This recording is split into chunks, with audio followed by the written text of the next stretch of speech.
Warning, radioactive zone detected. Please enter with Duende mood. Take a break and enjoy.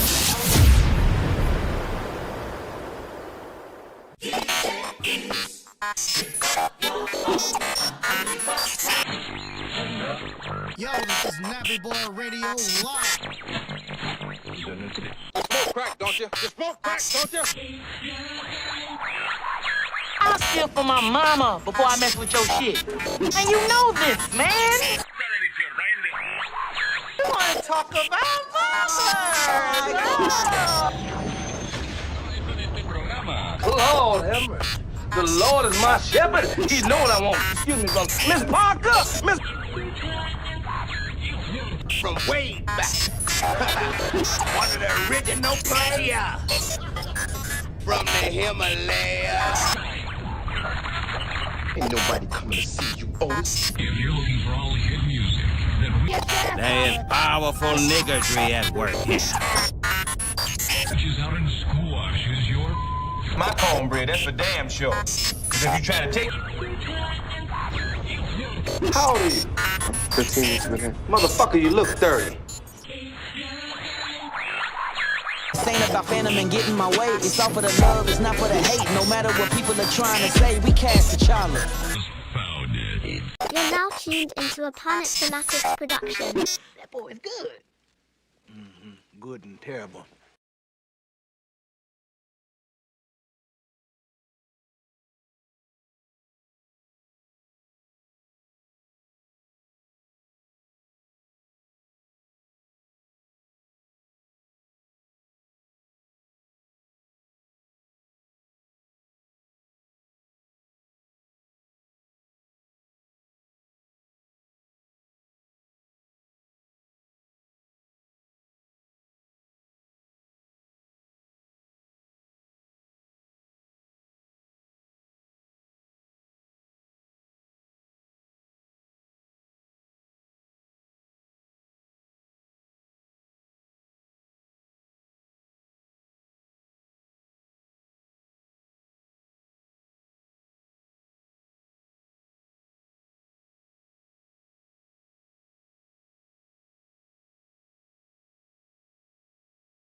My apologies. I do that every time. I do that shit every time. You know, I do that because I normally have somebody in here that will hit the microphone, turn it on, all that kind of shit. I'd come in here, I sit down, I'd be ready to go. I need somebody that's gonna be like my, hey, you didn't press this button. Hey, you didn't do this, you didn't do that. Anyway, like I was saying, appreciate all you guys being here. Thank you so much. We've got a few things to talk about, not a lot to talk about. It's been somewhat of a slow news day, but we have some things, to get into, so we're going to get into them. I'm expecting a bit more news later this week, with it being Super Bowl Sunday. This Sunday, we should have some trailers from Marvel as far as Thunderbolts, and I'm assuming probably something about the same for Brave New World, but with maybe some new things added. I don't know. They're damn near showing the whole movie. So we will get into all of those things and talk about everything that I want to talk about with you guys today. So I appreciate you guys being here. Thank you so much, everybody that is here. JD75, appreciate you. Pookie Wood, Andre, Johnny Washington, Planet Poppy, Professor Film Fan, Raymond. Appreciate all of you guys. And the ones that are watching, not in the chat, appreciate you being here as well. Like I said, not a lot of news today, but we'll dive into it and go ahead and get started. So this was one that I had on the docket for yesterday, but when Jonathan Majors, when the news of Jonathan Majors came out from TMZ, I immediately nixed this one and put that in its place because, well, duh, Jonathan Majors over Jimmy Neutron Revival.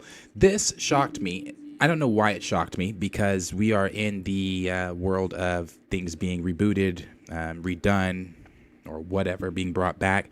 One of the things that I recently talked about that I'm not on board with is the Holes reboot that Disney is doing with an all-female cast. Instead of Stanley Yell now, it's going to be somebody else, and blah, blah, blah, blah. Same story, females. So we live in the reboot type of world. But with this right here, I didn't expect to see this. I loved Jimmy Neutron growing up. Loved Jimmy Neutron. Loved the television show. Loved the movie that took us into the television show. I loved the Jimmy Timmy Power Hour that they did, the crossover, Jimmy Timmy Power Hour 2 that they did.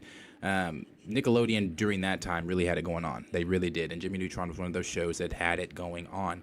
I watched a video also a while ago, not today or anything like that, but watched a video on Jimmy Neutron a while ago about how it came to be and how they had shopped it around to many, many different studios that had put them down. It wasn't originally Jimmy Neutron, Boy Genius. It was something else originally. And it went through a lot of different design changes and things like that before it finally came to being the Jimmy Neutron that a lot of us, I'd like to say, fell in love with. So, pretty interesting. But this is what they say. Jimmy Neutron Boy Genius just might be coming back with a new sequel movie, according to an update behind the supposed writer behind the new project. Jimmy Neutron Boy Genius was a massive success for Nickelodeon Movies and Paramount Pictures. It goes on to say when it had first released in theaters back in 2001, I was in the first grade when that came out, the feature film was such a hit that it later acquired a full CG animated TV series, released shortly after The Adventures of Jimmy Neutron Boy Genius, which ended up being one of the most successful Nicktoons in the network's history, but it could all be coming back more soon. Now, the only thing about it coming back is, if they do a series, I doubt I'm going to be watching the series, and the reason I say that is because it's not, obviously, with things being rebooted, things being redone, being reimagined, you've got new writers, new creatives. These people are like all the other writers. They want to put their own stamp on it. They want to make it different. They want to make it their own and things like that. So I can guarantee it probably won't be like that original series or like that original movie back in 2001. The animation may even probably look different as well. But it goes on to say, according to a LinkedIn update from screenwriter Adam Pava, there is now being work done on a sequel to Jimmy Neutron Boy Genius Paramount Animation and Nickelodeon films. Though the claim is currently unsubstantial, sustained outside of the LinkedIn post. Pava has experience writing for multiple animated projects such as Box Trolls Reanimated, My Gym Partner is a Monkey. I did not like that show. Foster's Home for Imaginary Friends. I also did not like that show. When I say I didn't like Foster's, people always are so shocked. Foster's was one of the shows during my childhood, that a lot of people really, really did like. I did not like Foster's. There were a lot of shows on Cartoon Network that were in the vein of Foster's Home for Imaginary Friends that I didn't get down with, and that was one of them. It goes on to say, so it's not entirely outside the realm of possibilities. Will Jimmy Neutron get a sequel or potential reboot sequel in the same vein as the recent Fairly Odd Parents New Wish revival? And I did not like that. So that's what I mean when I say I think the animation even on the Fairly Odd Parents was different. It's more that 3D animation. I don't like that. It's a different type of 3D animation, not like the original 2001 was. So yeah, that's what I mean when I say it might be different. Then it goes on to say a new Wish revival would not be entirely outside the realm of possibilities for a successful franchise like Jimmy Neutron Boy Genius. What would be a surprise for this, however, is the seeming lack of any of the original creative team being involved in its supposed new project. Again, what I mean by I likely won't be tuning into this because it's likely going to be very different. That's not entirely a deal breaker for a sequel or a follow-up, as it's been a long time since Jimmy Neutron movie and TV series, but it would be starting things off on an odd foot. Jimmy Neutron was such a big hit for Nickelodeon that the revival or sequel seemed to always kind of be on the table. It's something voice star Rob Paulson noted in an interview with comicbook.com several years ago. He said, I don't think it would be a bad thing at all to reboot Jimmy Neutron. I think it's one of those shows that a lot of people would love to see again. It's very good. Really smart. That wouldn't surprise me. A follow-up movie bringing back the franchise characters would likely be just as successful as a success with both older fans watching for nostalgia and new generation of kids if handled the right way. And that's the thing. I just don't know if it'd be handled the right way, and I don't know, how much of an audience there is for Jimmy Neutron in today's world. Again, that movie came out in 2001. That series, I believe, ended. I don't remember exactly when it ended, but it picked up with the not so successful series of that Sheen series of living on wherever the fuck he was. So I don't know. Are kids going to be paying attention to Jimmy Neutron? I don't know. I don't really see it. I don't see kids like tuning into Jimmy Neutron. They could. It could be a nostalgia thing where parents are getting kids in, if you have Paramount Plus, getting kids into the original Jimmy Neutron series, but I don't know. But as far as I'm concerned, I'm not reading that part. As far as I'm concerned, when they were talking here about, the original writers not coming back and things like that, like I said, I didn't like that Fairly Odd Parents reboot, so I don't know if I'll like this. But if it's real and they start putting things out for it and I like what I'm seeing from it, I'll be seated because, again, my childhood nostalgia. But that one was pretty quick because not a lot there, but we'll see if they do come up with anything on Jimmy Neutron. Again, really loved this movie. I might actually pull this movie up and watch this movie. I haven't seen this in quite some time, but this was a very good movie. Very good movie. If you're a Jimmy Neutron fan and you are looking forward to this, might be coming out soon. But we'll move on here to the next thing. The next thing is just going to be we'll start with Jurassic World. The trailer that I did not have pulled up.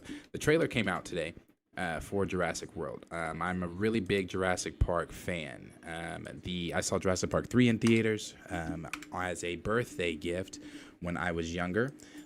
Really, really big dinosaur fan when I was growing up. I loved The Land Before Time. I loved the dinosaur movie that Disney did. I loved Dink the Little Dinosaur. If they can take you, if you even know what that is, Dink the Little Dinosaur. I loved Jurassic Park. I had so many dinosaur toys. I had a T-Rex that was about this size. You could make him swallow the people action figures, and then you can take them out of the stomach and things like that. I loved dinosaurs growing up, and I still love dinosaurs. I don't know if it's still that same love that I had as a child, but I still really do love dinosaurs, and I love the whole idea of Jurassic Park. So the last two Jurassic Parks, Jurassic Park World Dominion was dog shit. Even though you brought back Dr. Grant and everyone else, that movie sucked. The second movie, Jurassic Park or Jurassic World, I don't remember the second one where they started cloning and they cloned the little girl and all. I didn't like that either. But the first one they did with Chris Pratt and they brought that one back, that was good. I liked that one a lot. The second and third, I did not care for. So this one, I don't know, how much more of these Jurassic Park films they can get away with doing before, I don't know, the dinosaurs are talking back. At this point they're using mutant dinosaurs and things like that, which I think is cool. It looks cool in the trailer. We'll watch it. Using mutant dinosaurs and things like that. Like one of the dinosaurs is an adaptation from what I saw of a T-Rex, a Rancor from Star Wars, and the Xenomorph from the Aliens film. So you get all that, mash it together, and you get some weird mutated dinosaur that's going to be the main villain, I guess, dinosaur villain going after ScarJo and everyone else. But like I said, we'll watch this trailer really quickly, and then we'll go into what the plot is going to be about and everything like that. So let's check this trailer out.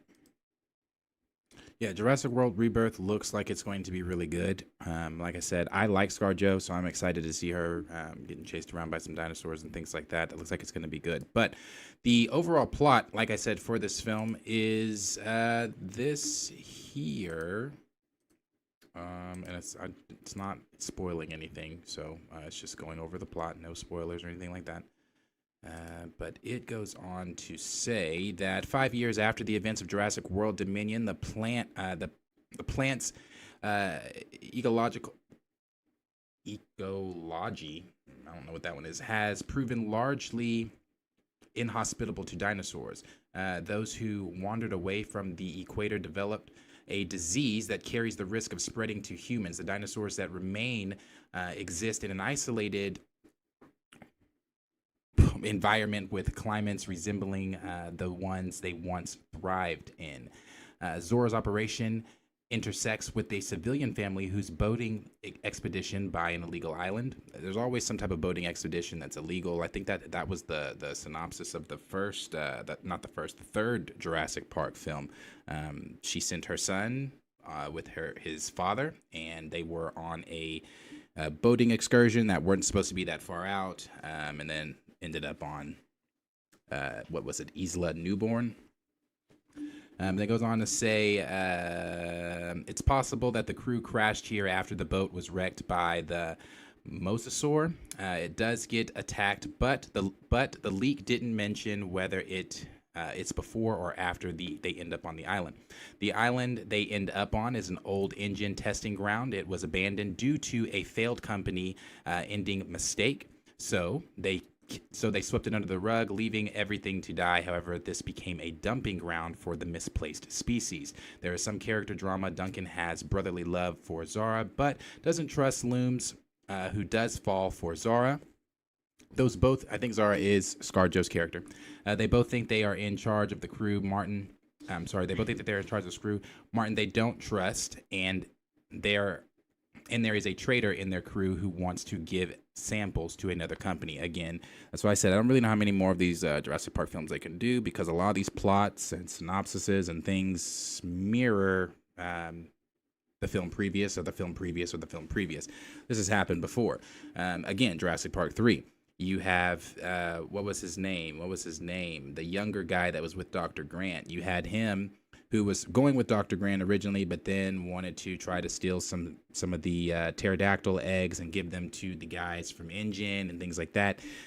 So it's kind of the same thing. And you obviously had that same thing in the very first Jurassic Park film, trying to give things away to another company. The final thing says the final fight is at night. The crew is trying to escape the island, but are being hunted by a mutant D-Rex, I think that's what they're calling it. At the docks, the Spinosaurus and the D-Rex fight it out, said to be one of the best fights in the franchise.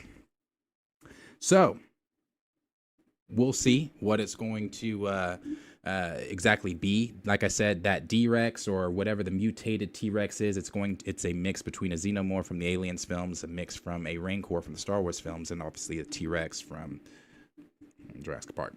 So, I'm excited to see Jurassic World. This film, as I've said, is going to be the one film in 2025 that comes out in July that is going to, I believe, beat out, because all the other films have done the same, beat out Fantastic Four and Superman. We're all sitting here worried about what Superman's going to do, what Fantastic Four is going to do. This is a great picture that Fatal J got.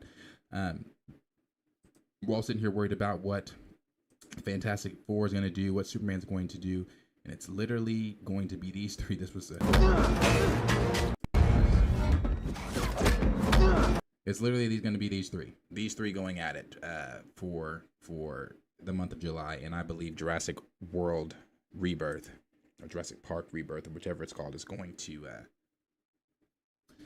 be the winner. But I am going to be checking that out for sure. It does look like it's going to be good. ScarJo is in it. You've got our Mahershala Ali Blade in it. You've got him in it as well. So it looks like it's going to be pretty good. We'll see when this film comes out. And again, I'm expecting it to take all the money. But with that one down, we will go on ahead and move over to our good old pal, Captain America. Okay, let's get into the real shit. Captain America. Captain America comes out next, Friday? Is Friday Valentine's Day? I'll be seeing it that Thursday. Yeah, Friday is Valentine's Day. Thursday is the 13th, so I'll be seeing it Thursday. I'll be seeing it Thursday afternoon in the morning. Around like 1 or 2 is when I'll be seeing it. After I watch it, I'm going to come in and give my non-spoiler, maybe spoiler, I don't know. I'm just going to talk. I'm going to give my review. I'm going to be honest with you. I have been trying my best to stay as positive as I can. And I know when I say as positive as I can, I know I've been shitting on Anthony Mackie, and I'm going to continue to until proven otherwise. But I don't expect this film to be good.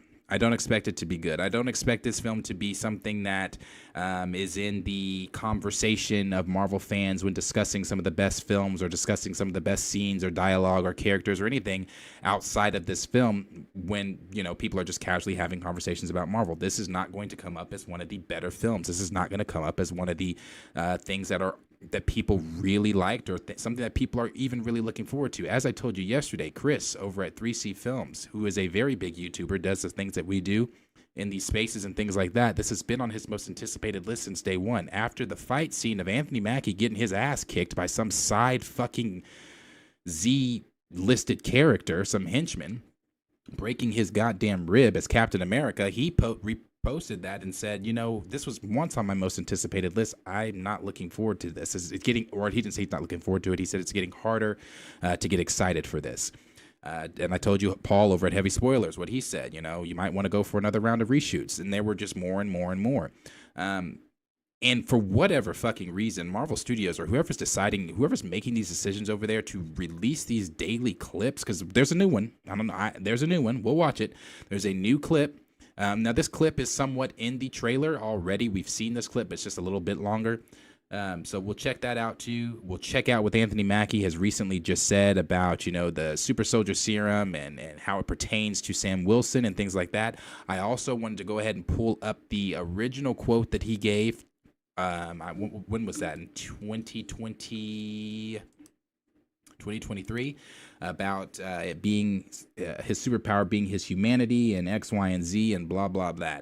So we're going to get into all of that. The last thing I'm going to say before I get into the article here is I've said it talking about Captain America 4 before, and I'm going to continue to say it. This is a film that we just have to get through. This is a film that Marvel Studios themselves, I think, are just wanting to get through. They are trying to convince themselves. They are also trying to convince you. They want it to be so bad that after this film, that people, the fans, casuals and hardcore fans, view Anthony Mackie, Sam Wilson as the solidified Captain America. Sam Wilson, Anthony Mackie has said that himself. Kevin Feige has said that himself, and now Julius Ona, the director, has recently just came out in an interview and said he hopes and they think that after this film, it's going to solidify Sam Wilson, Anthony Mackie as Captain America. And I think for me personally, when I go sit down in this film on Thursday, that is what I'm looking for. I'm not even so much worried about like, oh, is the fight scene going to be 10 minutes long or I'm more so looking about, am I going to be convinced once I leave this theater and step into Avengers Doomsday that this nigga right here,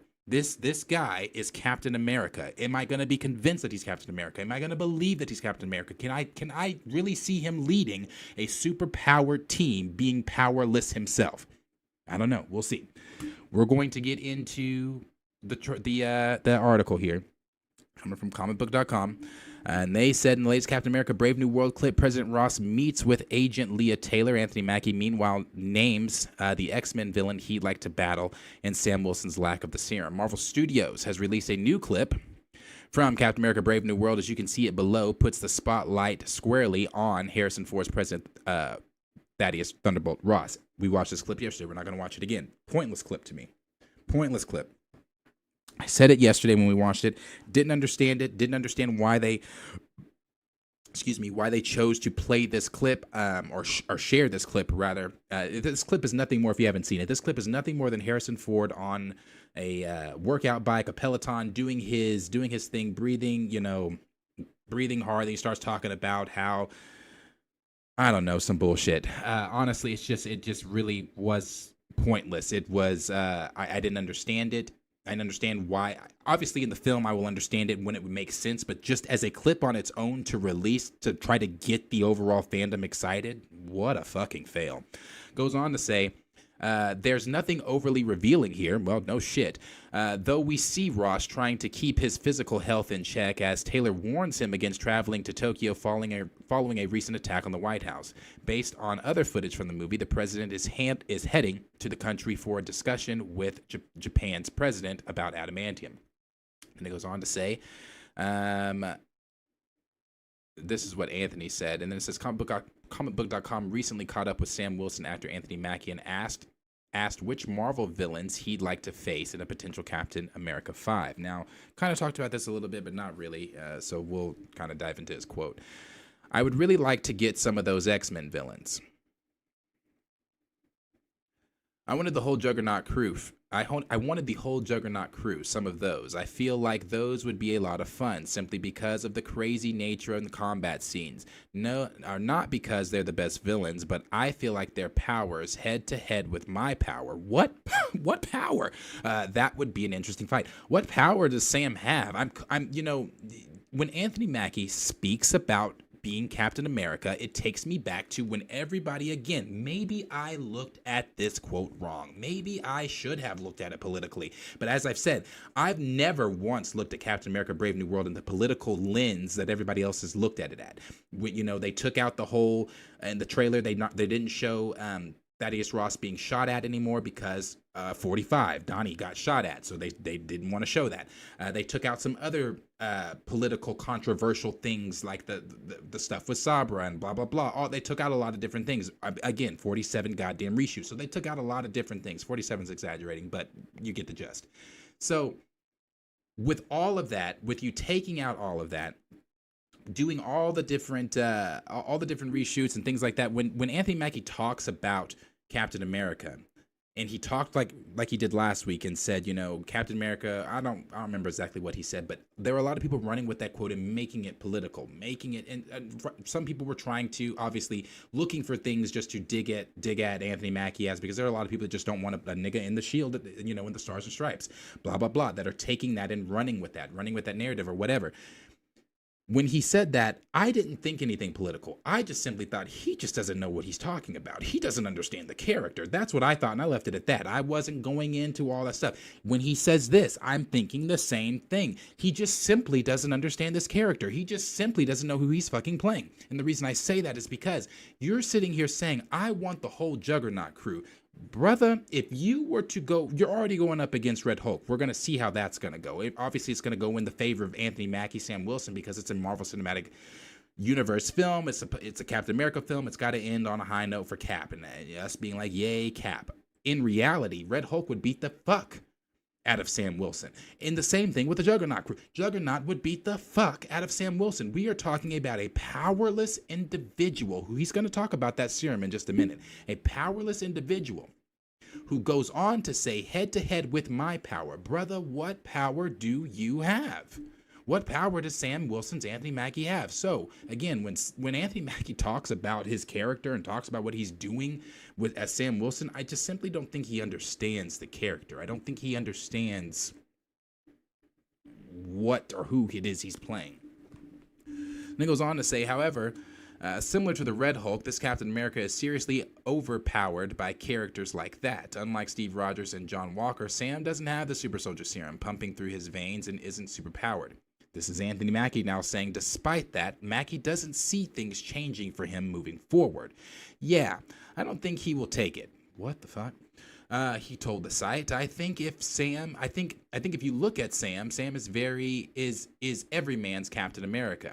The idea of him just being a regular guy that's been thrust into the position of leadership. Bullshit. Fuck that. Nope. Leadership is something that we can all identify with. No, I can't identify with that. I don't identify with that. And the reason I don't identify with that is simply because when I look at Captain America, I'm not thinking to myself, oh shit, we can all be Captain America. I see that in Spider-Man. In Spider-Man, it's like Stan Lee has said in the past, that's why he drew Spider-Man with the mask, because it doesn't matter who's under the mask. Anybody could be under that mask. No matter if you're blue, purple, red, yellow, so on and so forth, Catholic, atheist, Christian, whatever, anybody could be under that mask and it wouldn't matter. You cannot put that same sentiment on Captain America. You put John Walker in the Shield, it mattered. You tried to put other people outside of Steve in the it matters. I'm sorry. His quote there again lets me know he does not understand who the fuck he's playing. For you to say that, the idea of him just being a regular guy, that's thrust into the position of leadership is something that we can all identify with, something that we can all relate to. Not in a super-powered world. I'm sorry, I cannot. In the Marvel Cinematic Universe, yeah, sure. If you want to talk about in my everyday life, could I see some regular guy just being a regular guy and then thrust into a position of leadership or things like that? Yeah, we see that all the time in regular life. This is the Marvel Cinematic Universe where we are talking about people with godlike powers, you know, super genius intellect and et cetera, et cetera, et cetera. So when I see a regular guy being thrust into a leadership position in the Marvel Cinematic Universe, going against a Hulk, going against Thanos, going against an Ultron, going against Doctor Doom, or going against what he wants to do, Juggernaut or the X-Men, what the fuck are you talking about? Like, what the fuck are you talking about? So it doesn't make any sense to me. I don't agree with that. I think, again, this continues to lead me down the path of this is not going to be a good film.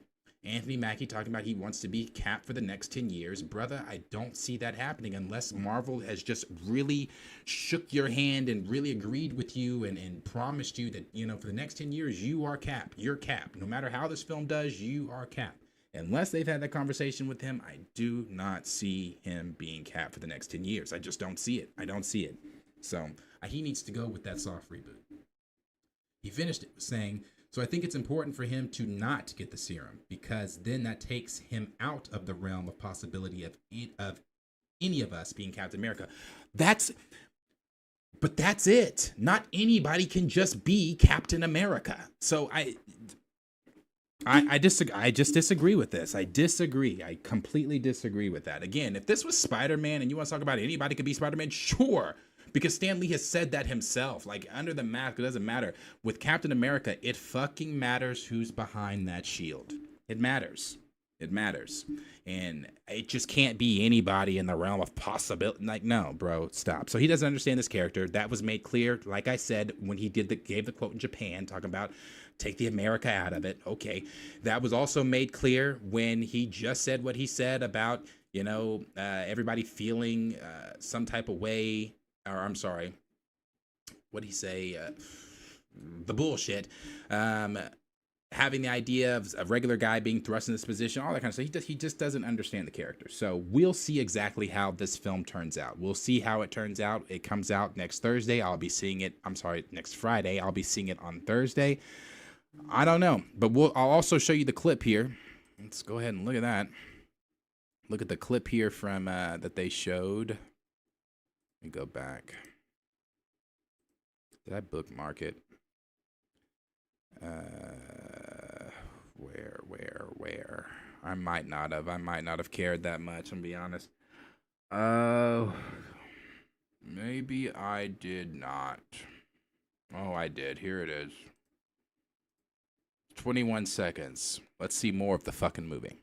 Upload the compound's covert entry points. Covert? Really? You must be new.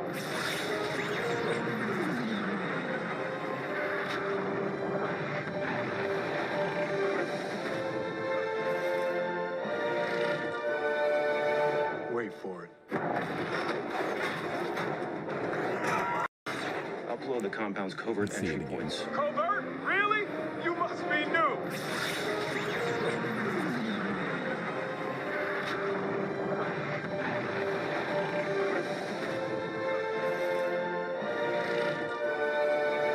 Wait for it. All right. Again, that's a scene we've seen in the trailer, just extended just a little bit. The flying stuff, I will say, is cool. I do like the flying stuff. Upload the compound's covert. This here, when he goes into the supersonic, that shit's pretty cool. I like that. The flying scene in the opening of Falcon and Winter Soldier is the best thing to me in Falcon and Winter Soldier. When he's still Falcon fighting Batroc and he's going through the helicopters fighting the different, that shit is dope. That's like bro, credit where credit is due. That shit's dope. The flying stuff that I've seen in the trailers and stuff, it's dope. Again, it's just when you get to that other stuff, like the losing to the henchman dude, the Peloton Thaddeus Ross and all that other shit. Just not interested. Doesn't seem interesting at all, but we'll see how it goes, bro. There's no excitement for me There's no excitement for me. I'm literally going to the movies Wednesday. That's just it. I'm going to the movies on Wednesday or Thursday. That's it. I'm not counting down or anything like that. I go to the movies on Thursday. I don't want to pay for this movie, so I'm using a gift card that I got for Christmas, and I'm going to go watch fucking Captain America Brave New World. We'll see. So, anyway, that is that, and I will say this last thing on that, and just to kind of wrap it all up with what Anthony Mackie's saying about not wanting to take the serum and how that takes, will make his Captain America be less relatable.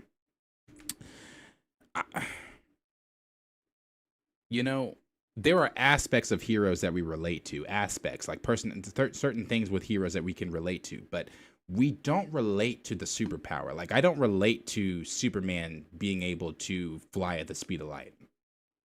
I don't relate to Superman being able to have X-ray vision and hear, your heartbeat or see your vein. I don't relate to that. I don't relate to the billionaire Bruce Wayne or the vigilante that, we relate to more of the realistic aspects of them. So when he's talking about relating to Jesus.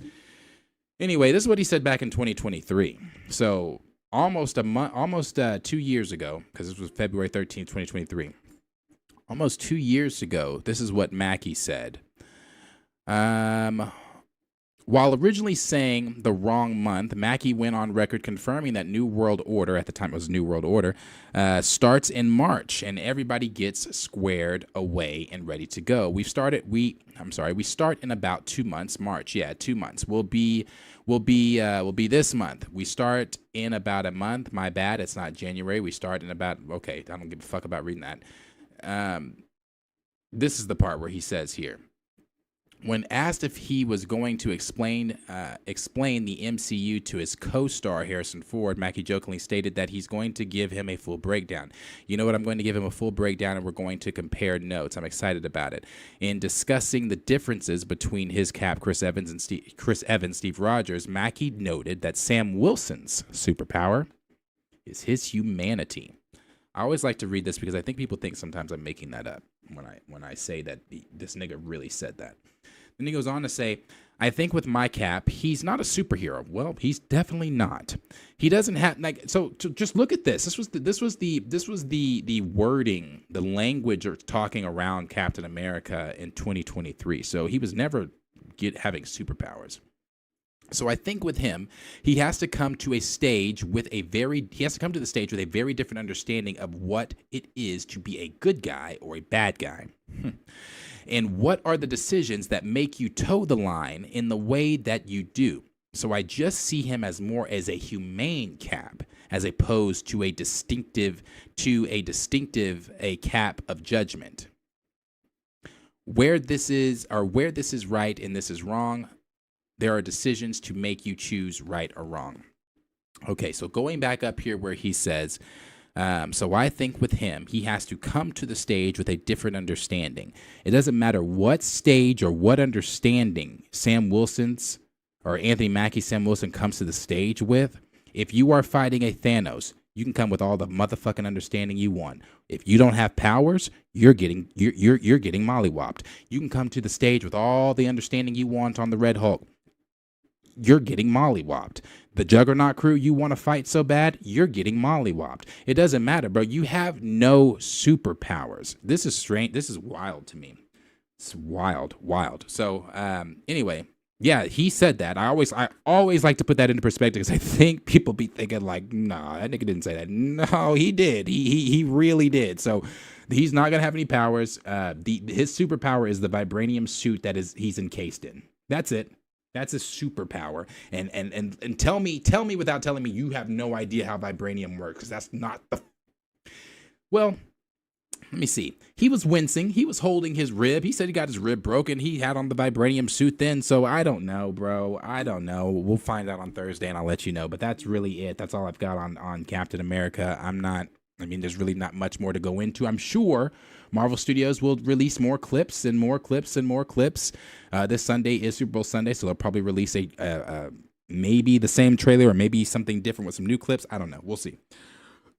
But let me know down below in the comments if you're going to go check this out in theaters or if you're not going to go see this one. Anyway, we'll move here. Move on here to the Black Panther. All right. I got to pull the show notes for this one. Show notes. Okay. All right. So, I said I wasn't going to talk about this. I said I was not going to talk about this. But I'm going to talk about it because Nate Moore talked about it. So, since our good pal Nate talked about it, I'm going to give it the 1-2. So, Black Panther 3 comes out after Secret Wars. This is something we all have kind of, we know, something that's kind of been confirmed. We know Black Panther 3 is in the works. Denzel Washington confirmed that himself, where Marvel Studios then came out, I believe, and confirmed that via Nate Moore. We know that they are currently writing it. We know that they are currently writing a scene or a role for Denzel. He will be one of the actors in the film. Letitia Wright obviously will likely be reprising her role. Toussaint, Divine. I don't know if Divine will be reprising that role, if they'll get a new actor in that role, but Toussaint will likely be there. Okoye will likely be there. M'Baku, Winston Duke will likely be there. So we know that Black Panther 3 is somewhat underway with some of the casting already named and somewhat of what Ryan Coogler may want to do with that. And that is being rumored from My Time to Shine Hello. She said this on February 2nd, and you all know how I feel about My Time. I think My Time gets things right sometimes. I think she gets things right a lot of the times, more than she gets things wrong. But I also think that she loves to farm for engagement. I think that she reads the room. If the room is recast T'Challa, and she is not really for recasting T'Challa. I say that all the time. Go back. You can look in her search bar, type in T'Challa, look at her conversation and language around it. She's not for it. So I think that she reads and farms for engagement, and when there's a slow news day for her, she's like, let's piss some motherfuckers off, and T'Challa's gonna be light-skinned. Shit like that. I don't know. That's just my opinion on My Time. I'm not that fond of My Time. But on the 2nd, they or she had tweeted out that Denzel Washington is rumored to be playing. That Denzel Washington is rumored to be playing Achebe. Now, I can see that, honestly. I think I tweeted that. I think I quote tweeted it and said, I definitely believe this. And I do believe it. I believe that Denzel Washington, the role that may be being written for him, is the villain role, which is a role that we all said when he said that. We said that he's likely going to be playing a villain. What villain that's going to be, we weren't sure. But the Achebe thing fits and lines up to me. It also lines up with the things that, it also lines up because you have My Time, or was it My Time? I'm sorry, it wasn't My Time. The very next day, the Cosmic Circus, Alex, who I do like. I think Alex and the Cosmic Circus do a very, very wonderful job when it comes to their scoops and things like that. They do a very good job, and they're pretty on the nose with a lot of the stuff. But Alex of the Cosmic Circus is reporting that Ryan Coogler is interested in leaning into a more horror, supernatural thriller tone for Black Panther 3. So you take that with the Achebe stuff, with Denzel likely portraying Achebe, that lines up. Horror, supernatural, Achebe, Mephisto, it all lines up. I mean, it lines up with that horror, supernatural vibe. We know that Ryan Coogler is currently doing Sinners, which is considered to be a horror film. I didn't get horror vibes from it, but it's considered to be a horror film. So if that's that thriller horror vibe, we all know that he, did the interview where he's talking about how he takes personal things from his life and injects them into the films and things like that, blah, blah, blah, blah, blah. With him just working on a horror film and getting ready for that to come out and things like that, maybe he's got a horror, thriller, supernatural bug going on right now. He just did it with Sinners. He's like, let me see if I can do even more of that, grow even more on the horror supernatural side of my directorial stuff with Black Panther 3. So I can actually see that. I can see them doing a Black Panther 3 horror supernatural tone with it, with Achebe being the main villain, and then you could probably get other connections as well. Mephisto is rumored to be showing up in Ironheart. Ironheart is rumored to be a direct continuation of Wakanda Forever. If he shows up there, You have the connections with Wakanda Forever with Riri. I'm not saying that she's gonna be, you know, heavily involved, or Wakanda's gonna be heavily involved, or if at all involved in Ironheart. But you have the connections already through her to Wakanda already with that. So you've got Mephisto showing up there. Maybe you could have, you know, some type of tease or something. I don't know, but you've got the horror supernatural elements that Ryan Coogler is wanting to possibly inject into Black Panther 3. And then today, in an interview with Collider, our good friend Nate Moore said that they haven't nailed down any specifics for Denzel's role in Black Panther 3. We haven't started really cracking a story. We haven't started really cracking a story.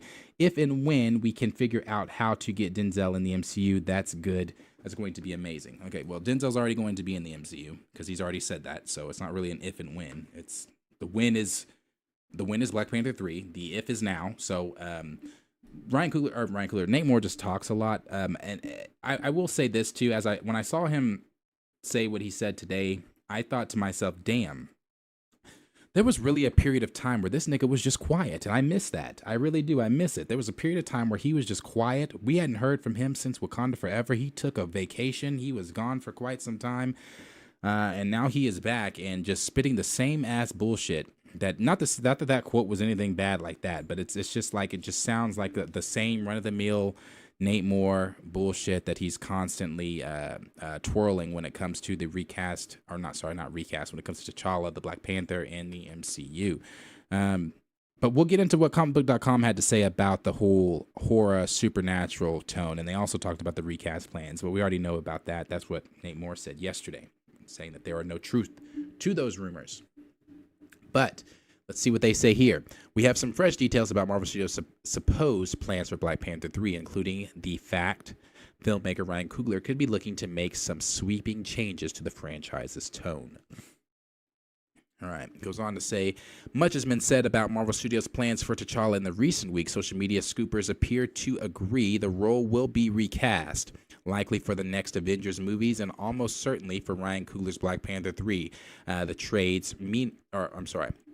Black Panther 3. The trades, meanwhile, have yet to chime in.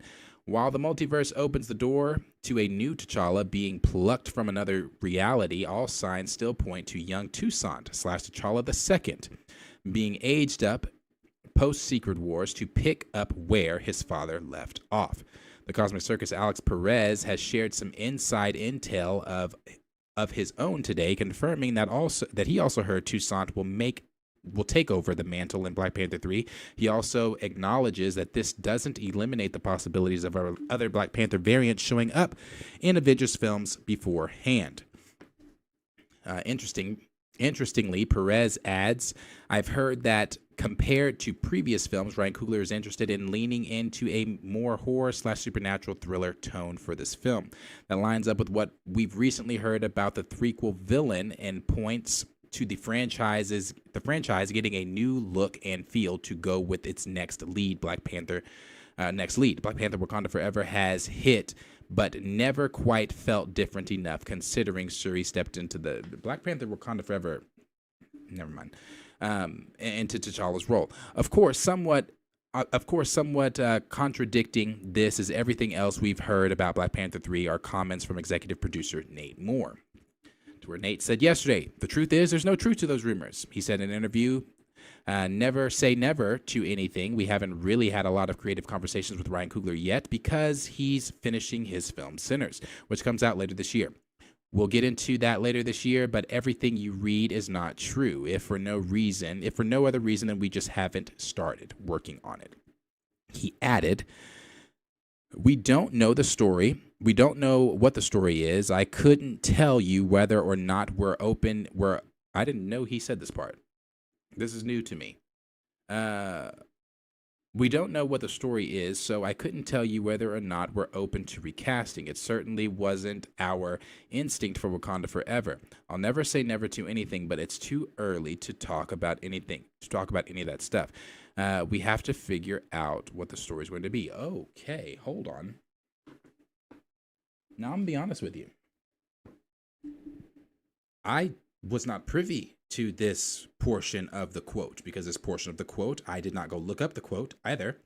This portion of the quote was not shared online with the part where he said, the truth is there's no truth to those rumors. A lot of the scoopers and people and outlets on Twitter were just stopping it there, not sharing the rest of that quote. Now, the rest of that quote goes on. I want to read that one more time. He says, "We don't know what the story is, so I couldn't tell you whether or not we're open to recasting. It certainly wasn't our instinct for Wakanda Forever. It certainly wasn't our instinct for Wakanda Forever. I'll never say never to anything, but it's too early to talk about that stuff. We have to figure out what the story's going to be." That's positive. And you guys know, I'm one that keeps telling you, I'm going to pull a Nate. Don't hedge your bets. You're not going to see him. I'm one that keeps telling you, prep yourselves. I'm one that keeps telling you, I am pragmatic. I don't see it. And of course, with me being pragmatic, I have to acknowledge what he just said. That's positive. I didn't see this. That's actually really positive. And the reason I say that's positive because it takes me back to what I was saying yesterday. When we talk about recasting T'Challa and when we pull up Nate Moore's name and we add in the things that he has said in regards to recasting T'Challa or anything like that, it has not been positive ever. You go to the very first interview with Van when he said, hey, it ain't happening. You go to the interview he did with the dude in the little hotel wherever they were. And he said, we're going to tell the story we're going to tell. It ain't happening. You go to the film itself, They're Killing Him. You go to the other interviews he's done, acknowledging recast and things like that. It has never been positive coming from Nate Moore's mouth. It's always been, we're not recasting. We're moving forward. This is the story we're telling. Chad was our guy, blah, blah, blah, blah, blah. This is a different tone. This is a different song Nate Moore is singing. This is not the same tune that he's been singing for the past 2, 3, however many years. This is different. This is actually kind of positive. It really is. Because he's saying here, let me break this down a little bit more. It's not that there's not any truth to those rumors, like he originally said. He said the truth is there's no truth to those rumors. So yes, I guess you could say that in a sense, but the only reason there's no truth to those rumors is simply because they have not had the conversation yet. As he just said, we don't know what the story is, so I couldn't tell you whether or not we're open to recasting. So maybe depending on what the Russos do, maybe depending on if Ryan Coogler and the Russos coordinate on what T'Challa is going to be doing in Avengers 5 and 6 to make it seamless for Black Panther 3 if you pull in a variant or you just, use the 616 T'Challa that should have never died. Possibly. They could possibly bring him back into the fold here. He goes on to say, so I couldn't tell you whether or not it's open to recasting. It certainly wasn't our instinct for Wakanda Forever. I didn't see this. This is really fascinating. It certainly wasn't our instinct for Wakanda Forever is another interesting part. Obviously, we know that they weren't ever looking to recast T'Challa for Wakanda Forever, but him acknowledging that, it's just positive to me. I'm sorry. I'm not trying to that's really positive, bro. Yeah, it certainly wasn't our instinct for Wakanda Forever. We know that.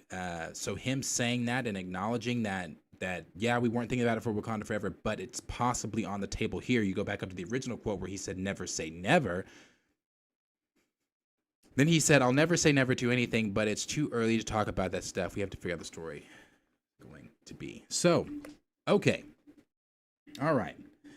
So, if what he's saying here has any weight to it, and the never say never, they haven't started talking about it yet, so the possibilities of recasting are not off the table, but they're also not on the table currently. That just means that right now the possibilities of seeing T'Challa are possible. It's possible to see him. So maybe in Black Panther, maybe in Avengers 5 and 6, we get a variant of T'Challa, son of T'Chaka, that moves on and becomes, they just have to look at that, bro. They have to, and I'm assuming just based off this quote, they've had conversations, I'd say, based off that quote, maybe not about recasting, but I would say that maybe not in depth about recasting, but I will definitely say that recasting has probably come up. It has probably come up, and that's interesting. That's interesting. So, I'm interested to see I'm interested to definitely see how this all plays out.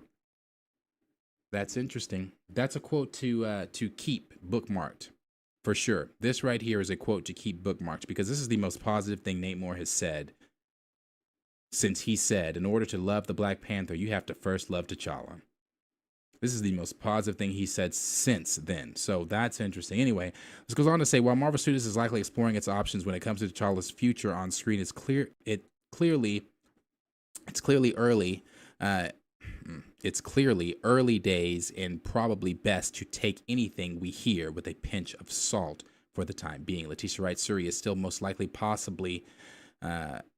is the most likely possibility for Black Panther we see in Avengers movies and beyond that. It will boil down to just how much the MCU changes after Secret Wars credits rolls. Black Panther 3 doesn't have a release date, though Denzel Washington has been confirmed as the movie's first cast member. We're going to be paying attention to this, of course, with great interest. We'll be watching to see exactly what happens. If they can turn it around, if they can really turn this around and they really take this part here that Nate is saying and it can have some type of weight to it and they actually do recast him or they actually try to bring a variant in or something like that, then yeah, then I would be on board and interested again. As of right now, the horror elements, supernatural, all that stuff, I don't give a flying shit if T'Challa's not there. Now, if you're doing Tucson with the Chabi and the horror, supernatural elements, and you bring in all that, I don't care. I don't care. Now, the casuals might care because, as I told you, Josh over at Dinner Nerds said, as long as it's a male T'Challa, I think I'm good. So the casuals probably won't care. But for me personally, you won't have my money. And as I've told you, if they do a Toussaint that's aged up or Toussaint bullshit in Avengers 5 and 6 and into Black Panther 3, I'll be done anyway. I'll be done. Let's say in Avengers 5, they pull in a Toussaint variant and no mention of T'Challa or anything. I'll be done. The way I walked out of Black Panther 2 will be the way I walk out of. I'll be done. There's no reason for me to stay here any longer. The only reason I'm still here is out of pure interest in my not just my pure interest, but my been here since '08. My dedication to the Marvel Cinematic Universe. I'd like to see this shit played out, and there's shit I still want to see done. But as I've said, moving into your reboot or whatever, moving into Secret Wars, if he's not, then I will be checked out. I will be checked out. And I promise you I will, because I'm doing, as I tell you guys all the time, Star Wars tops all this shit for me. And I don't even check that shit out anymore. I don't. So I will see, and hopefully that this is some positive news here for the recast T'Challa crowd. Again, didn't see that quote from him originally, so be paying attention to that with great interest. I did want to show this to you for Black Panther. This is what Chris Carr said today while talking about it on the John Campea show. Now, John talked about it as well. They talked about what Nate Moore said about debunking the rumors and things like that. We all know John has been pro recast since day one, never wavered on that, and has always been that. Now, Chris Carr was one that was not. Now, I used to really care for a lot of people before the recast of T'Challa stuff, and Chris Carr was one that I really did. Her opinions, although they have changed, I did not care for her, what she was saying in the very beginning about the recast stuff. I didn't. It was closed-minded. It wasn't, she wasn't looking at it from the BC point of view. She was looking at it from just a casual Marvel fan point of view and things like that, and really not even a casual Marvel fan, because she's in this shit like the rest of us. So the fact that she couldn't see the importance of the character, I just checked out. But now she's come along, like a lot of the others have come along, and she now finally sees the importance of why we should recast this character. I think you need to have him back in here. You know, listening to E-Man's reviews and everything has made such a great case for why we need T'Challa and why he needs to be in this franchise. And specifically, we're talking about T'Challa, not T'Challa Jr. Yes, they're two different characters. Yeah. I don't need mini T'Challa. I don't need that boy John. You know, John. John can have some takes that'll be like, what the fuck are you talking about? But then when John is on, John is on. Like I said, John is that blueprint. So when he's on, he's on. T'Challa who's aged up a la Lion-O from Thundercats. I don't need any of that. I want that character back in here. And I was one of the people too who at the time totally understood why they did this and thought it was a very respectful thing to move on from Boseman and not have that character in there. But now I've really come around to this character needs to be back in the mix. And I think Disney would be pretty foolish to not fully bring this character back. This is something that Marvel... And I agree with her. Disney would be completely foolish not to bring the character back. It'd be completely foolish, bro, foolish. Like, and again, that takes me back to the whole money, the business side. I get it. Trust me. When you guys hit me with that argument of the bit, I've used it myself. I get that argument. It just, again, I'm not getting into all that, but I get that argument. So yeah, they'd be foolish to not recast this character and put him back into the fold. It just doesn't make any damn sense to me at all. It makes zero fucking sense. But yeah, that is what we've got going on. That is what the news is. There's Julius Ona talking about how he'll be solidified as Captain America. So we'll see exactly how all this goes, how everything turns out. Of course, we'll be paying attention to all this. Likely tomorrow on the Pantheon stream, we might go into the Cosmic Circus Q&A, the part 2 about it. They talked about Daredevil, Fantastic Four, Hulk, Champions, Young Avengers, Moon Knight, and Marvel comic recommendations and more. So we'll probably go into that a little bit. Also, I wanted to show this. Did you guys see this?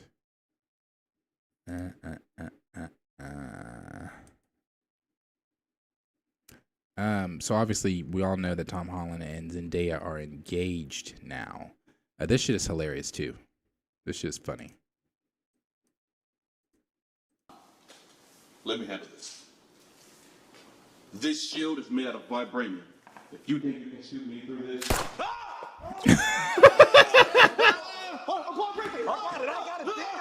know you got no serum. What are you talking about? Let me handle this. This nigga said, let me handle this. This shield is made out of vibranium. If you think you can shoot me through this... He said, Oh, fuck. No serum. What are you talking about? Oh, that's funny. That's funny. That nigga said, That shit's funny. Okay. What was it that I was going to show? Yeah, Tom Holland and Zendaya, we know, are engaged. Are going to be getting married. Invincible Season 3 also drops tonight at 3 a.m. I can't play this, though, because there's some bitches and they'll flag me. So, but it drops tonight at 3 a.m. And what we've heard so far about the reviews from people, it has been a return to form, a return to Season 1, because I did not like Season 2 at all. But it's a return to form, Season 1. So it looks like it's probably, if it's a return to form, it's going to be fucking great. So we'll see how that goes. Tonight at 3 a.m., it drops. Anyway, I want to show this. And I agree with everybody else that have been looking at this. I didn't know Zendaya was this black. I didn't know she was this black. I knew she's black, but obviously, like, you know, like, it's funny though. She took Tom to a family gathering, and they were calling him Spider-Man and all this shit. Just black folks. This shit is funny. This shit is funny. It's legendary. Rockstar, I love you. It might have been Rockstar, but I don't know if it's I love you because I don't know sign language. I think she's right. I hope she is. I think I know she's right. I don't think she can do nothing wrong. Oh, hold on. Let me get Spider-Man. I don't know why that shit is funny the way he said that.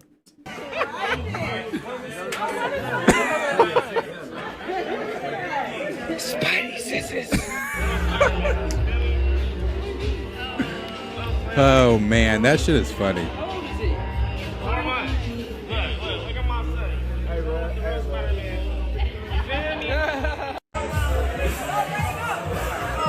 That's it.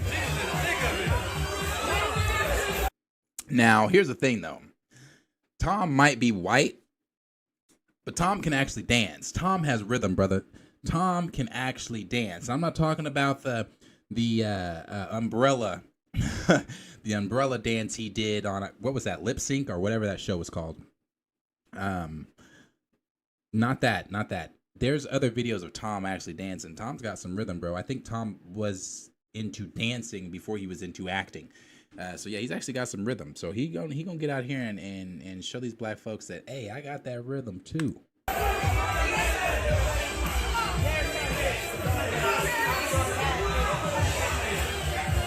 Oh, still play that shit? Hey.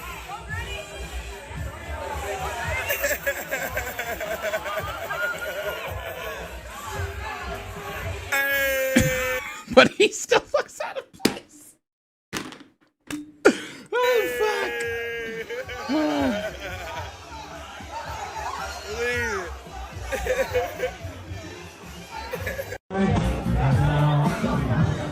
Hey, go. Go.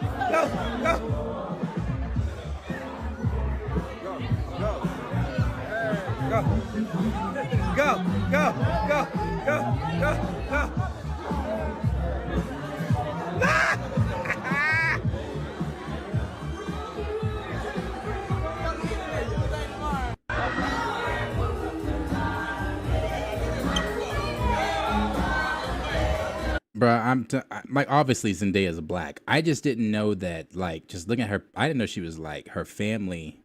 Obviously her family's black. I get it. But she comes from black.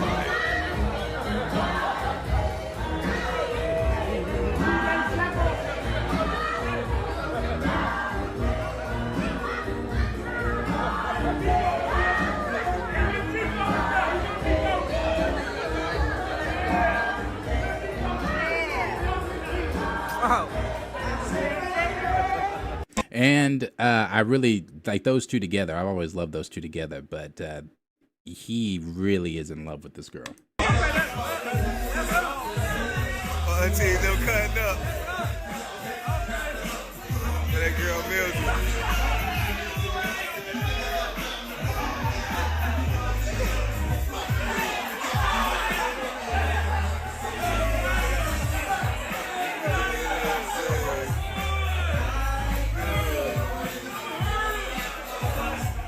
Do. Yeah, that shit was funny when I saw that. I was like, and I liked it. Like, it wasn't just funny, it made me happy too, because it's just like Tom hanging out with the niggas. Like, that shit was just like, I was like, all right, Tom. All right. I already liked you, but I really fucks with you now. Like, I like Tom Holland. I think him and Zendaya are really cute together. So, what's wrong with Justin? Did y'all see this shit? He looks sick. Poor guy. I don't know what's going on with him. And then Anthony Mackie went skydiving. They're doing a lot of weird promotion for this film. I mean, skydiving's not weird promotion for the film simply because he flies, but... And this shit was funny, too. Did y'all see this? 21 Savage was in, what, France? No, India. He was in India. He was performing. This nigga was completely shocked by the fact that the India crowd did not give a good goddamn about bleeping the N-word.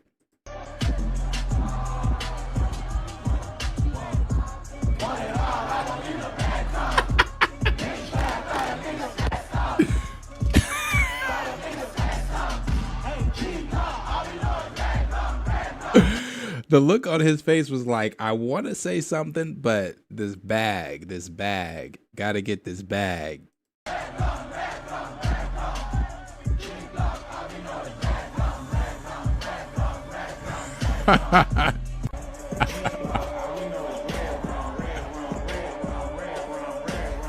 That shit's funny.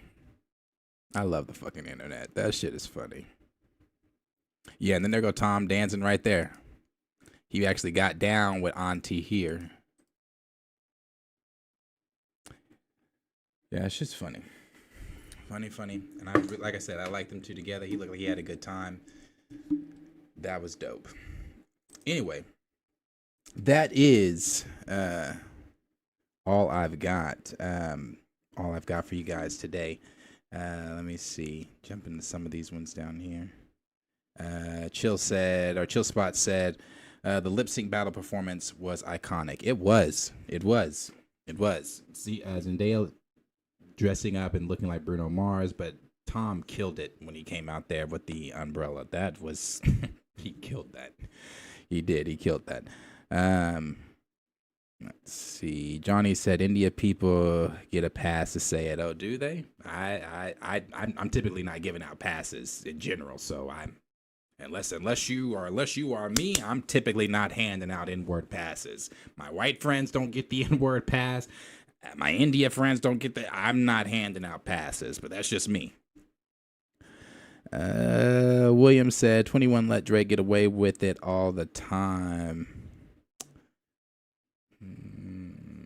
I know people have their beefs with Drake, and I'm not got to get into this, but it's different for me with Drake. And I understand what Kendrick said, you know, we don't want to hear you say nigga no more. I get it, but that brother is still black. Let's see. Stuff talking about John. That's really it, though. But yeah, that's really all I've got for you guys today. Tomorrow it's the Pantheon stream, so I will be live with Marcus and Chill. If you want to come and join that, that'll be on this channel here, so you can come and join that chat or join that stream if you'd like. That is going to be 8:30 Central Standard Time. We got somebody being eyed as Kitty Pryde. Hold on. Julia Butters is reportedly being eyed to play Kitty Pryde in the Marvel Studios X-Men film. This is coming from Jeff Snyder. Not familiar with her, but I will say just based off of her picture, I could see Kitty. How old is she? Oh, she's 15. Oh, they're really going young.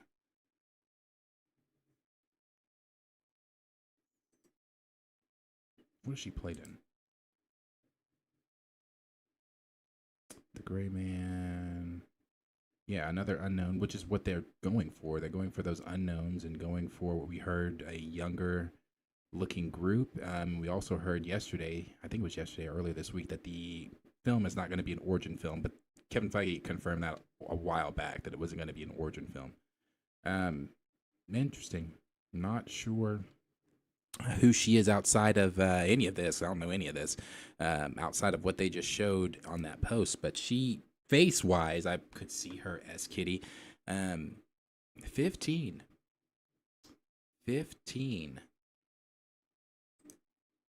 Let me see this. The link here.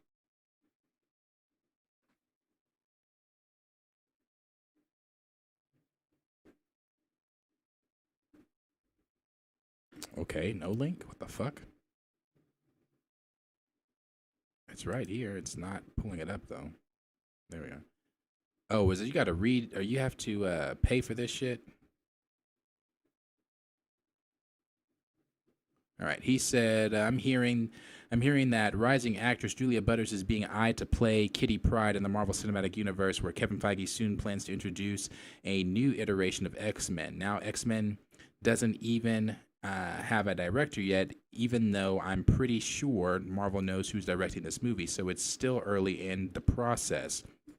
That said, Marvel does things a bit differently than most studios, and certain members of the X-Men may be introduced prior to their solo movie. And that is true, actually. Kevin Feige said that.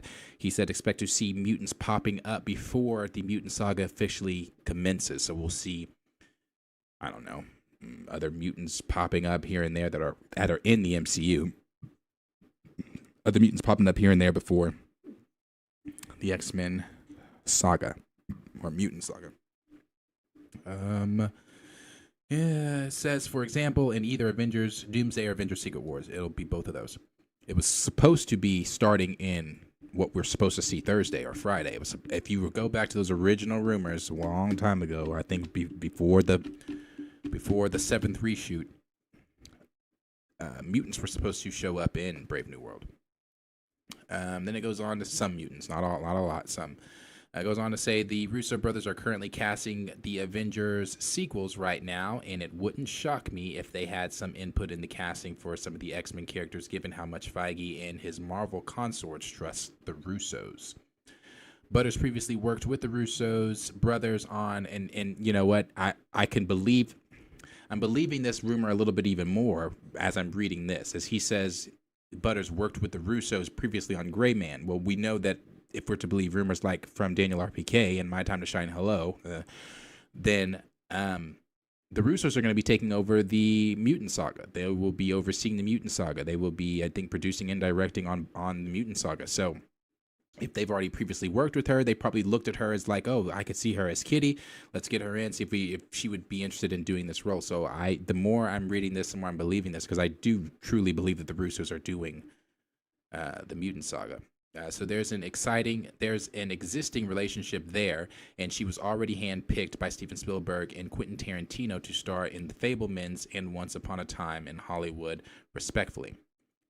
And then it goes on to say, perhaps more importantly, Butters will soon be seen as the young lead of Disney's Freakier Friday, which felt like the studio grooming her for a larger blockbuster down the line. She previously voiced one of the characters in season 2 of Disney Plus series Monsters at Work.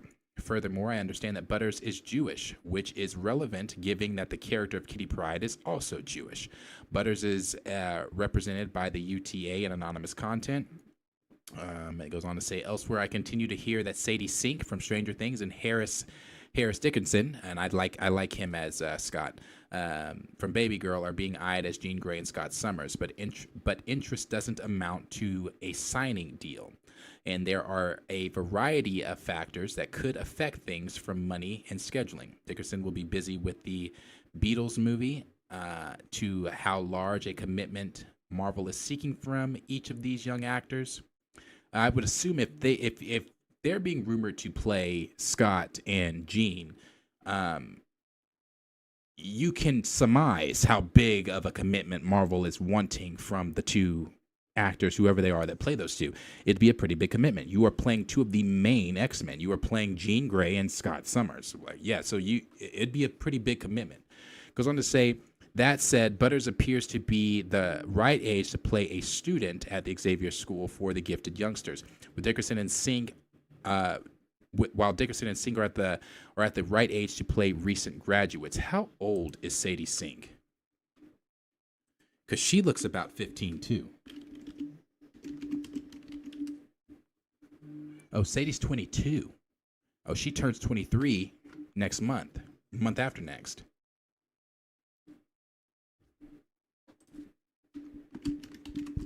Maybe.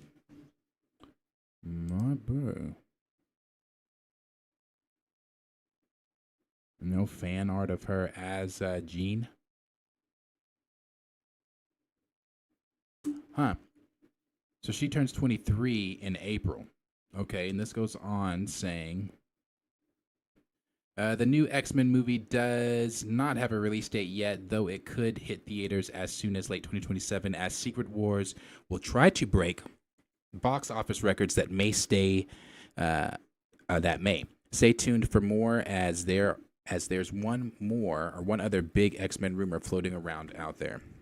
Why did he just say what it was?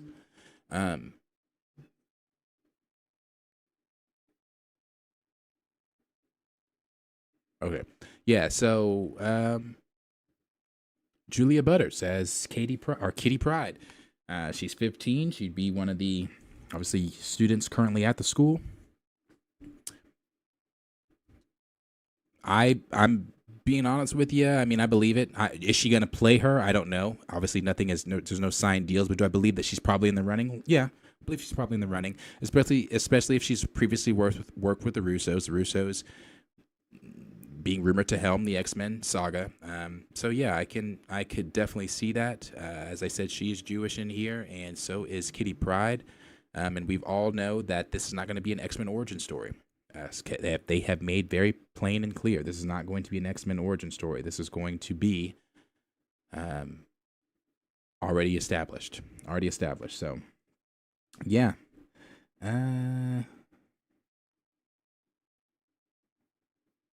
Yeah, so that's interesting. Interesting. But we'll see. Well, I do like the Harris Dickerson as I like him as Scott. I think he fits more than the other guy. I don't even remember the younger actor's name that was being eyed, but I think he fits. What else did he play in? Yeah, he's played in some good things.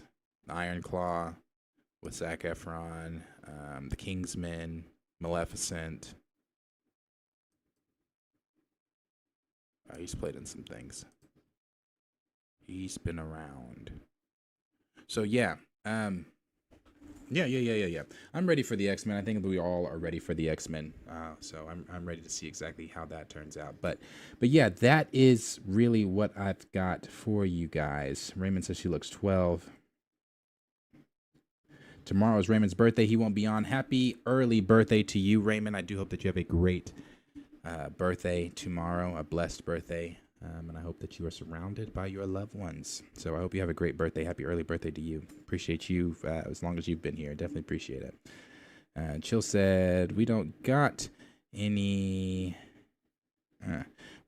topics for tomorrow that we haven't streamed about already this week. Well, then that just makes the conversation a little bit better. We get to hear the conversation. We get to hear the different viewpoints from all three of us. So we'll go on and probably re-up on topics that you've probably heard opinions from us on this week, but it'll be the three of us giving our different opinions on those in the same room. Well, via web chat in the same room. So yeah, we'll come up with something. Yeah, William said Miss Marvel's already in the MCU. That's true. Yeah, she's in the MCU, but they made her a mutant. She's an Inhuman originally, Terrigen Mist, but no, they made her a mutant in the MCU. You heard the na-na-na-na-na after she was revealed to be a mutant. And all that kind of stuff. Yeah, there's other stuff outside of, like Raymond just said, talk about the Lakers trade. There's other stuff outside of Marvel and the movie world that has been going on and that can be discussed. That Lakers trade is for whatever reason, we just picked up Jimmy Butler. You know, the Warriors front office is baffling to me. It baffles me. I used to message them all the time, but I've gotten to the point with the Warriors where I'm just so fucking fed up. I don't even, it might sound crazy to you, but no, I used to DM the Warriors all the time, especially after games. First of all, I the critiques I have, why am I blanking?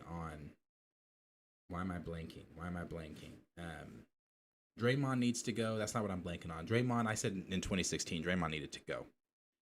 When you have a cancer, a part of a team, and again, for those of you that don't know, I coach AAU basketball.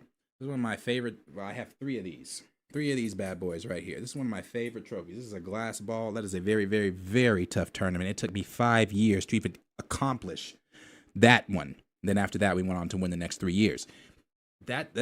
I coached AAU basketball. I coached AAU basketball. Really would like to go back to AAU basketball. But one thing that I learned in AAU basketball, and just in basketball in general, or any sport, there are so many different things that you can equate or look at sports and then take that and then put it in, apply it to real life or whatever. But no matter what it is, no matter what sport you play or whatever, if you have a cancer and like the Warriors have in Draymond, unless you cut cancer out of the body, it spreads. You got to cut that shit out or it's going to continue to spread. Draymond is a fucking cancer. If it wasn't for, in my opinion, if it wasn't for Draymond in 2016, Steph would have another ring. We lost in 2015, 2016.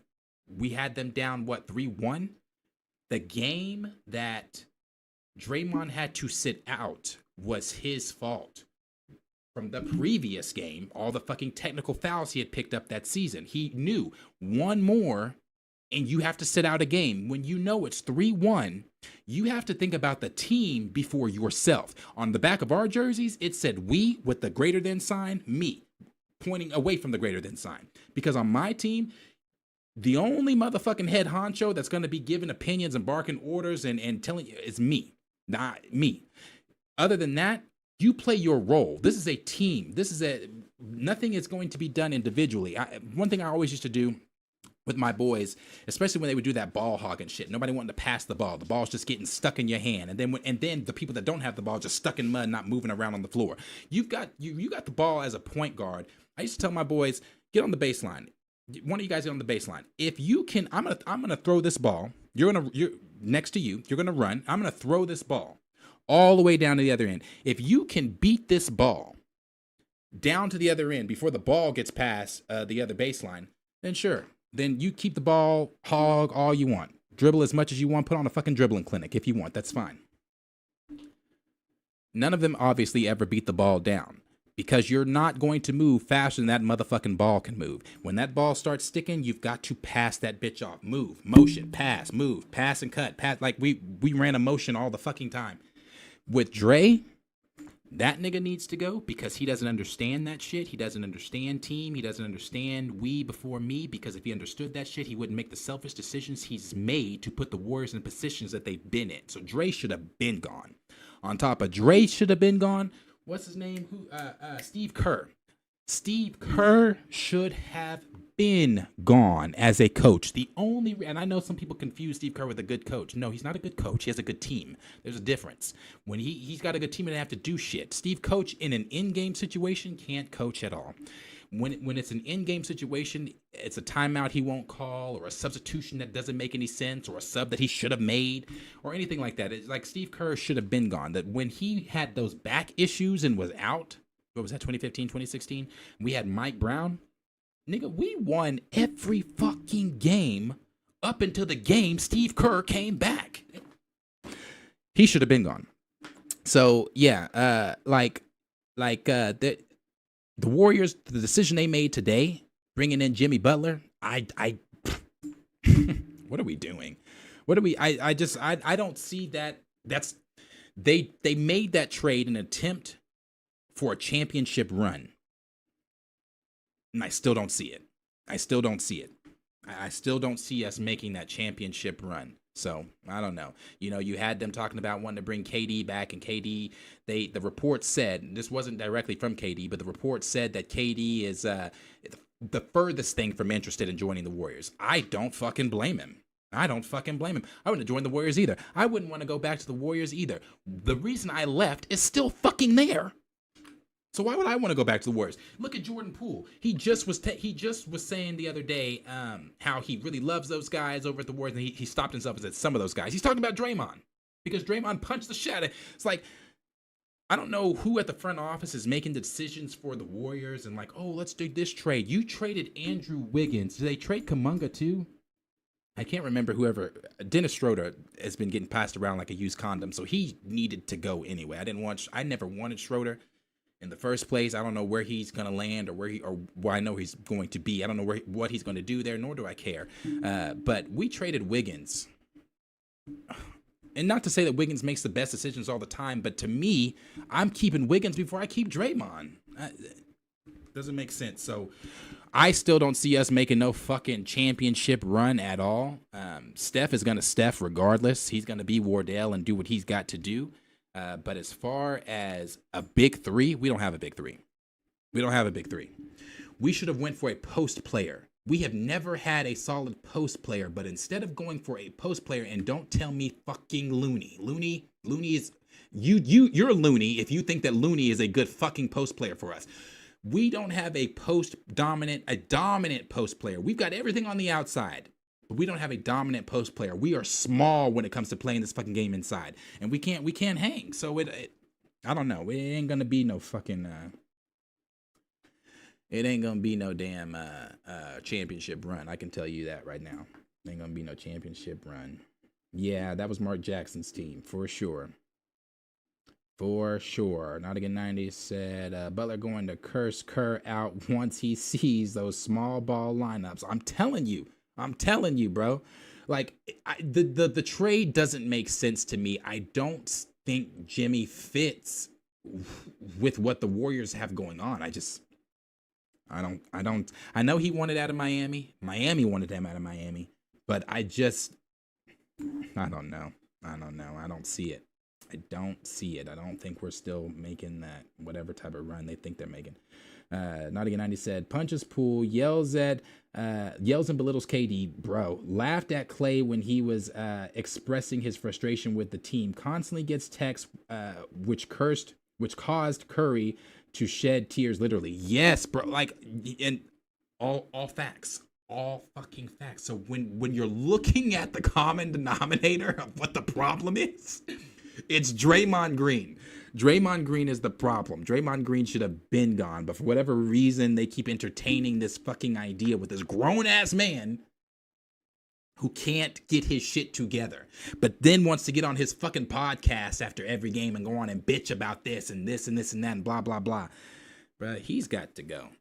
He's got to go. Yeah, that was perfectly put. Perfectly put. Yeah, Raymond, you see what you started? But anyway, yeah, we'll have things I'm sure to discuss tomorrow. If not, it'll be a shorter get in, get out, hang with you for a little bit type of stream. But anyway, that's all I got. So appreciate all of you that were here this evening. Appreciate you guys hanging out in the chat and talking and engaging and everything like that. Tomorrow, like I said, Pantheon stream, so I will be there. Hope to see you there. Everybody's sharing it now. It's everywhere now. Everybody's sharing it. Look at that. 3 different outlets. So yeah, we'll talk about some things and blah blah blah. And then on Friday, I am live again. I was supposed to have Corey here tonight, except I didn't get things together for her to be here. So Friday, she'll probably be here. So expect to see her then. Anyway, thank you guys for being here. If you're new here and you like what you saw, go ahead and hit that subscription button. We do this every Monday through Friday. Well, we're getting back to doing it every Monday through Friday. So I will be here again, like I said, tomorrow. So like, subscribe, share with your friends, and I will see all of you guys in the very next video. Peace out. Take care.